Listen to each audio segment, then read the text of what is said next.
കേരളത്തിൽ ഇപ്പോൾ നടക്കുന്ന പകർച്ചപ്പനിയെ പറ്റി നമ്മളെല്ലാവരും കേട്ടിട്ടുണ്ട് അല്ലേ? കോവിഡിന് സമാനമായ ഒരു വൈറസാണ് ഈ ഔട്ട്ബ്രേക്കിന് കാരണം. ഇതിൻ്റെ പ്രധാന ലക്ഷണങ്ങൾ കടുത്ത പനി, ദേഹം വേദന, ക്ഷീണം, തൊണ്ടവേദന, അസഹനീയമായ തൊണ്ടവേദന കാണാറുണ്ട്. ചിലവർക്ക് 1-2 ദിവസത്തിനകം പെട്ടെന്ന് സൗണ്ട് പോയ പോലെയൊക്കെ തോന്നും. ഇതേ തുടർന്ന് പേഷ്യൻറ്റിന് കുറച്ച് നാൾ നീണ്ടു നിൽക്കുന്ന ചുമ, ചിലപ്പോൾ ആഴ്ചകൾ തൊട്ട് മാസങ്ങൾ വരെ നീണ്ടു നിൽക്കുന്ന ചുമയാണ് കാണുന്നത്.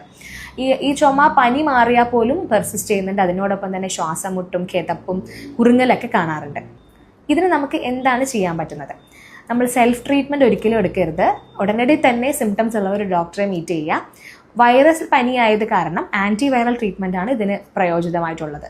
ആൻറ്റിബയോട്ടിക്സ് സെക്കൻഡറി ബാക്ടീരിയൽ ഇൻഫെക്ഷൻ ഉണ്ടെങ്കിൽ മാത്രം എടുക്കുക. ഇതിനോടൊപ്പം ആൻറ്റിഹിസ്റ്റമിൻസും കൊമം അലിയിക്കുന്ന തരത്തിലുള്ള മരുന്നുകൾ, കഫ് സപ്രസൻസ് ഒക്കെ ഡോക്ടർ പ്രിസ്ക്രൈബ് ചെയ്യാറുണ്ട്. ഏറ്റവും ഉചിതമായി ചുമ കൺട്രോൾ ചെയ്യാനുള്ള ട്രീറ്റ്മെൻറ്റ് ഇൻഹേലർ ചികിത്സയാണ്. ദീർഘകാലമായി നീണ്ടു നിൽക്കുന്ന ചുമയുടെ പ്രധാന കാരണം എയർവേ ഹൈപ്പർ ആക്ടിവിറ്റിയാണ്. ഈ വൈറസ് മൂലമുണ്ടാകുന്ന എയർവേയിലുണ്ടാകുന്ന മാറ്റങ്ങൾ കാരണം ആ പേഷ്യൻറ്റിൻ്റെ ഒരു ശ്വാസകോശം ഒരു ആസ്മയുള്ള രോഗിയുടെ സമാനമായ രീതിയിലേക്ക് മാറുകയാണ്. അപ്പോൾ അതിന് ഉചിതമായ ട്രീറ്റ്മെൻറ്റ് ഇൻഹേലേഴ്സ് ആണ്. വളരെ ഷോർട്ട് കോഴ്സ് ആയിട്ടുള്ള ഒരു ഇൻഹേലർ ട്രീറ്റ്മെൻറ്റോടുകൂടി തന്നെ ഈ ചുമയെ നമുക്ക് എഫക്റ്റീവായിട്ട് ട്രീറ്റ് ചെയ്യാൻ സാധിക്കും.